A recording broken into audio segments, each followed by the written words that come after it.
What's up guys, my name is Kyle Patrick and I am so excited that my song Follow Your Heartbeat is nominated for Best Pop Song at the 12th Independent Music Awards.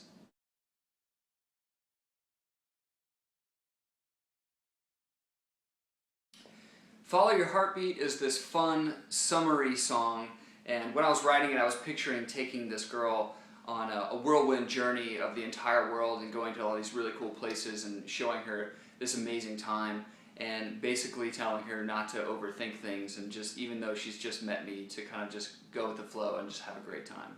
So I was picturing it like with an ocean vibe and top-down convertible driving around the whole world. You would need a boat at some point to get it across the water. So in the past I've done a little bit more of an organic sounding thing. While it was still pop, I used more of a rock band arrangement for my songs. So for this record I wanted to use the studio as an instrument just as much as any of the actual instruments I was playing. That could be anything from using some of the new software that comes out and trying to stay ahead of the game in that world, whether it's synth stuff or any sort of vocal effects or anything like that. Doing all that kind of stuff while still keeping my voice sounding natural and real.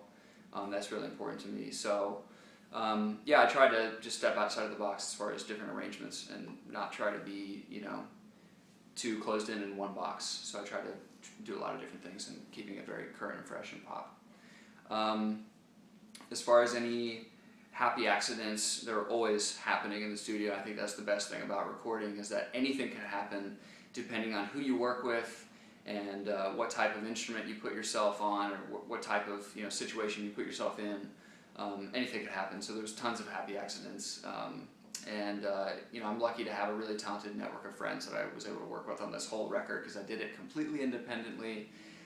Basically I wrote all the songs with my friends and I recorded all the songs with my friends and did a lot of it in my own apartment.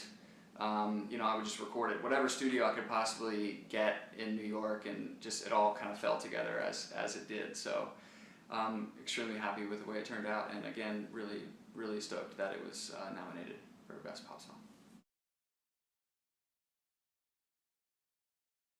For my album, I raised all the funds via Pledge Music, which is a crowdfunding website, and basically I was able to work very closely with my fans and my friends and my family. They would pre-order my album, and that money that they paid to pre-order with actually became my production budget. So this was a very new way of working for me, because in the past it's been a little bit difficult for me to show people things that were unfinished. So this way of working, I was basically directly showing everything to my fans immediately, even if in its unfinished state.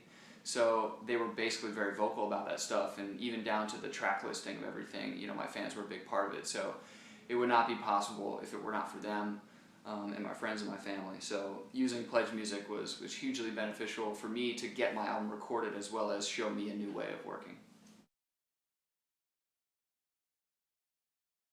So I don't really believe in guilty pleasures. I think if you like something, you like it. And for me, when I'm on tour, the things that I like to do are, I like to learn about the culture of the area that I'm in, and like to eat the different foods that are of that area. I like to learn the language a little bit. For instance, I was just in Singapore and I really fell in love with bak kut teh, which is pork rib soup. So I like to do that kind of stuff, and I like to learn about the community that I'm in. And I also like to give back with my music when I'm out on tour too. So I'm a part of this organization that helps victims of human trafficking. So for instance, I'll go to a shelter and I'll play my songs for them. And maybe I'm able to brighten up their days for a little bit, and I can do that with my music. So that's something that excites me when I'm off stage. And obviously being on stage on tour is amazing. But when I'm not on stage, I like to do that kind of stuff. I wish I wrote Ain't No Sunshine by Bill Withers. I think that is such a beautiful song, and it's so simple and it's so real. The lyrics and his vocal on the recording, you can tell, are just so real, and he means what he's saying. It is such a widely covered song, I think, for those reasons.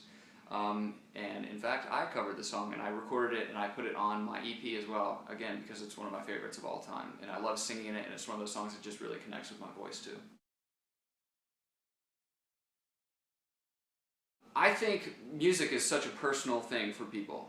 Everybody interacts with it differently, whether it's a song on a whole or if it's just one specific lyric. You know, there's no real right or wrong way for people to like music, to be a music fan. So I think having said that, it's not really anybody's job to know the ins and outs of the music industry or anything like that. So it's such a personal experience, and you know, music's going to be around for a long time. It's going to go through a lot of changes, but it's always going to be around. And as long as there are living people on Earth, you know, there's going to be music that they like and that they want to go and listen to in some fashion or see live. So, like I said, it's such a personal experience. So I think an EP or a single versus a full album is my preference, and the reason for that is because I think releasing more frequently is a good thing, and I think keeping your fans engaged, and with today, with Twitter and Facebook and how fast those move, it's an hourly thing, so the more I can release and more frequently, the better. So that would be a reason for singles and EPs being positive. The other reason would be as budgets get a little bit smaller these days, being an indie musician, you know, you're working with your own personal pockets, and there's nobody backing you, so you have to, you know, basically create these budgets yourself. And if you have a smaller budget, maybe recording 2 or 3 songs is better for you, because you can really spend the right amount of time and the right amount of your funds on those 2 to 3 to make sure they're perfect and exactly your vision, rather than trying to do 10 or 12 songs and get a full album done just for the sake of getting it done. I'd rather have, you know, those 2 to 5 that are amazing rather than have 10 to 12 that are, you know, pretty okay and almost there and like almost demos. Yeah, I'd rather have 2 to 5 that are amazing. The music industry is whatever you make it. It's up to you. It's all on how hard you work. And I really do believe that the ones that continue to work really hard and continue to strive to be that much better every single day are the ones that will succeed in the end. And I take that to my personal experience in the music industry as well. And just keep it on, and work really hard and do things that you love. I am starting to work on some new material, so I'm working on a new single as well as a few new songs, so it might be part of an EP. And then those songs will be linked to the short film idea I have that is going to be a few music videos that all have a consistent story. And I just got back from a 5-month tour in Asia, so I spent a lot of time in that part of the world. So now I'm very excited to be back here in America on my home turf and really start to get some momentum going here and continue the momentum from Asia. So I'm really excited to be back and start to work on all that stuff, and potentially also go back to Asia at some point this year as well.